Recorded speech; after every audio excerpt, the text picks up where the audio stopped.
The giant golden America's Got Talent logo glows brightly under the studio lights. The crowd murmurs in excitement as the next contestant's name is announced. A hush falls over the audience when a young man slowly walks onto the stage. He's Filipino, maybe in his early 20s, dressed head to toe like Elvis Presley. The white jumpsuit gleams under the spotlight, rhinestones sparkling like tiny stars. His slick, jet black hair is perfectly styled, the collar wide and dramatic, a gold chain resting against his chest. For a moment, the judges just stare. There's an almost awkward silence. You can sense the uncertainty in the room. The audience doesn't know what to expect. Is this a tribute act, a joke, or just another dreamer trying his luck? He steps up to the microphone, his hands trembling slightly. The host, Terry Crews, watches from the wings, whispering encouragement.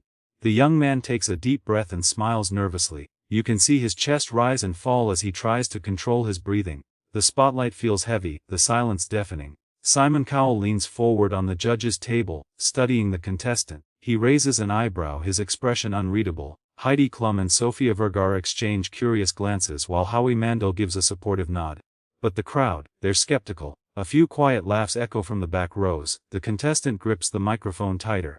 For a moment, his eyes flicker toward the crowd, then to the judges, then down to the floor. You can tell he's fighting his nerves. He clears his throat softly, adjusts the mic stand, and forces a small smile. Simon finally breaks the silence. "What's your name?" he asks, his tone calm but slightly skeptical. The young man answers, his voice barely steady. "My name is Mark from the Philippines." There's polite applause from the audience. "And who are you dressed as?" Simon continues, half smiling. Mark laughs nervously. "Well, Sir Elvis Presley. He's my idol." The crowd chuckles again, not cruelly, but amused. Some whisper, "Elvis." On AG, others pull out their phones recording what they think might be a funny moment. But behind that shy smile there's something in Mark's eyes. Determination. He's not here to imitate. He's here to honor the legend who inspired him since childhood. Terry Crews, watching backstage, whispers into the mic, "Come on, Mark. You got this." The music technician signals readiness. The soft strumming of an Elvis classic cues up, faint at first then swelling through the theater. Mark closes his eyes, takes one last deep breath and steps closer to the microphone. At that moment, the nervous young man from the Philippines becomes someone else, someone confident, connected, and ready to share his soul through music. The crowd quiets, even Simon leans in slightly. No one expects what's about to happen next. As the stage lights dim slightly, a single spotlight locks on Mark, the Filipino Elvis. The soft hum of the crowd fades into silence. You could hear a pin drop. Simon Cowell leans back in his chair, his hands clasped in front of him, the trademark skeptical look slowly forming on his face. It's the same expression that has made contestants tremble for years.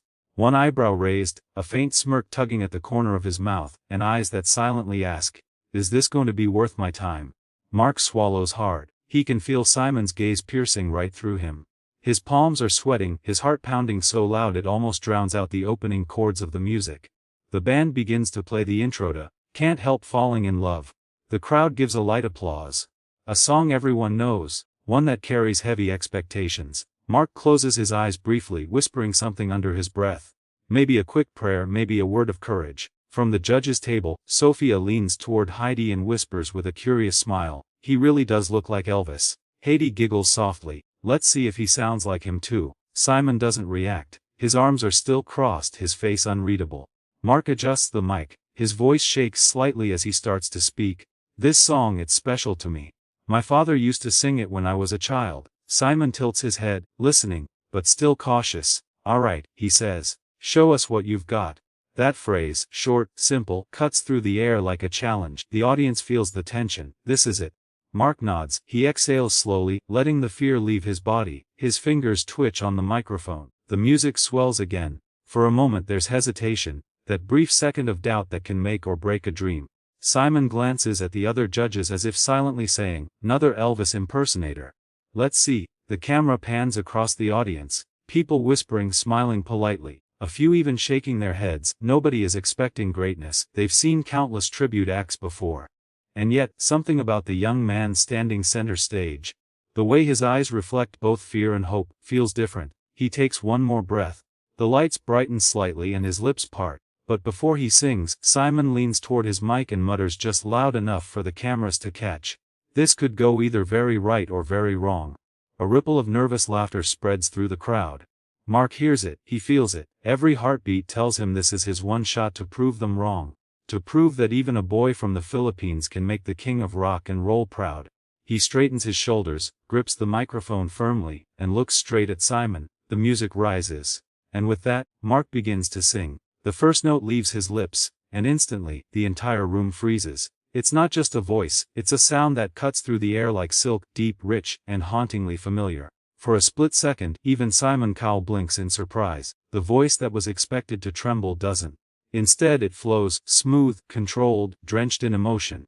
Mark's rendition of "Can't Help Falling in Love" isn't an imitation, it's something pure. Something that makes the crowd stop breathing. The first verse echoes across the theater. Wise men say only fools rush in. His tone, gentle yet powerful, carries the soul of Elvis, but with a sincerity that's entirely his own. The audience gasps softly.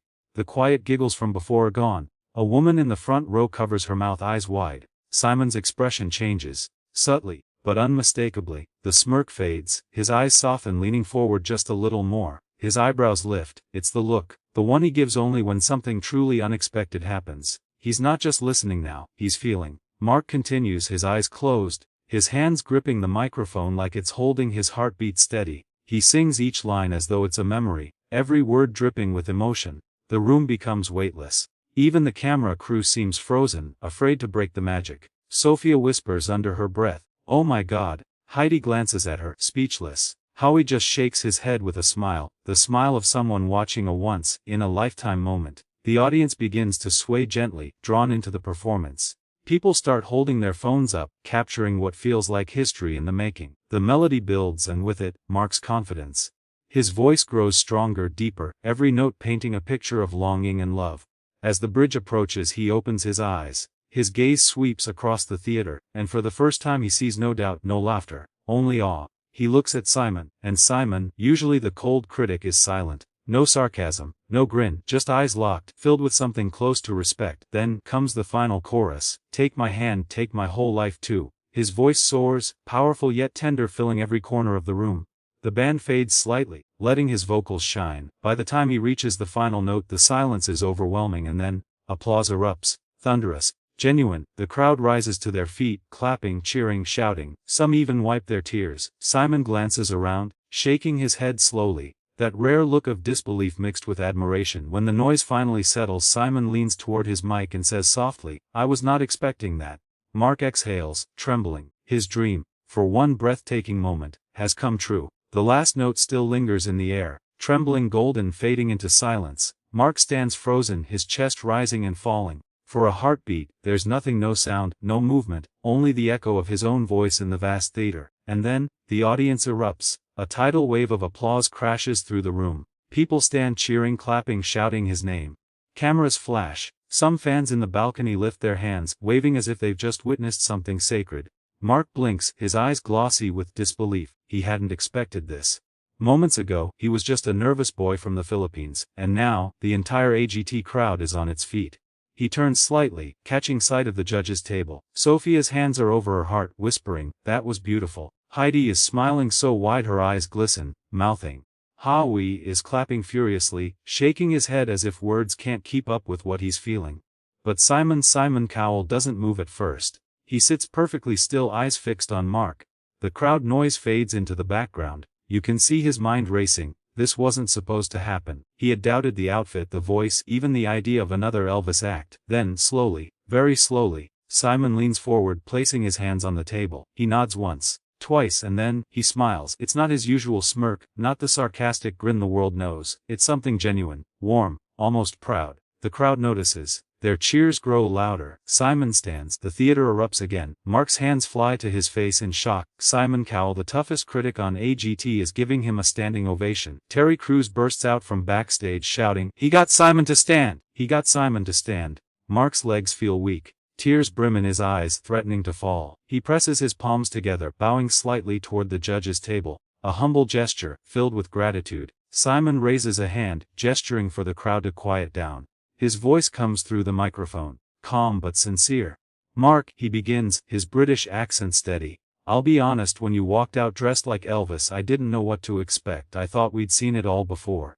The crowd murmurs in agreement. Simon pauses, then leans closer. But then you started to sing, he says softly, and I realized, we haven't heard this. Mark's eyes well up, Simon's voice grows warmer. That wasn't an impersonation, that was you. Your soul, your story, your heart in every single note. The audience cheers again, some chanting his name. Mark wipes his tears, whispering, "Thank you, sir." Simon smiles. "You didn't just honor Elvis," he says. "You honored music." The camera pans in, close on Simon's face, then on Mark's trembling hands. The crowd chants louder, the lights brighten, and in that moment, the boy who once doubted himself realizes he's just changed his life forever. The applause still roars, echoing off the theater walls. Mark stands center stage, overwhelmed. Tears shimmer in his eyes, glinting under the blinding AGT spotlights. His chest rises and falls as he tries to take in what's happening. Thousands of people cheering his name. Simon's words replay in his head like a dream. "You didn't just honor Elvis, you honored music." The crowd chants louder now. "Golden buzzer, golden buzzer," their voices blending into a single rhythm of love and support. Sophia looks at Howie, wide-eyed. Heidi leans forward, smiling through tears. Everyone feels it, that electric, unforgettable moment when something real has just happened. Mark presses his hand over his heart, bowing deeply. He whispers, "Thank you." Though his voice is lost in the roar of the audience, he can barely breathe. His dream feels so close, it's almost unreal. Terry Crews, backstage, watches with a grin spreading across his face. He knows what's coming. You can see it in the judge's eyes. That silent agreement, that instinct that says this is the one. Simon leans toward the microphone, his tone gentle but firm. "Mark," he says, "I've been doing this show for a long time and I don't think I've ever been this surprised." The audience quiets, hanging on every word. Simon continues, "You came here looking like Elvis, but tonight, you walked away as yourself. And that," he says with a smile, "is what this show is all about." He glances at the other judges. Then, unexpectedly, at Sophia. She's already wiping her eyes, her hand trembling slightly over the golden buzzer in front of her. The crowd senses it. They start chanting again, louder, faster, "Golden buzzer, golden buzzer." Mark shakes his head, overwhelmed. He tries to wave them off, mouthing, "No, no," but he's smiling through tears. And then Sophia slams her hand down on the golden buzzer. The stage explodes in a shower of gold. Confetti rains from above, spinning and twinkling in the light like golden snow. The music swells, triumphant, cinematic, pure magic. Mark gasps, covering his face as the glitter cascades around him. His knees buckle. He drops to the floor, sobbing, tears of joy, relief, disbelief. Terry Crews rushes out, lifts him in a hug, both of them spinning in the golden storm. Simon stands again, clapping, smiling proudly. The camera zooms in on his face, capturing a look that says it all: respect. Mark looks up at him through the falling confetti. Simon nods, pointing toward him with a small smile that seems to say, "You did it." The crowd keeps cheering. The music rises. The golden lights reflect in Mark's tears as he lifts his hands to the sky, whispering, "Thank you, Lord, thank you." In that single moment, under the golden rain, a boy from the Philippines becomes a global story. Not because he sang like Elvis, but because he sang with his heart.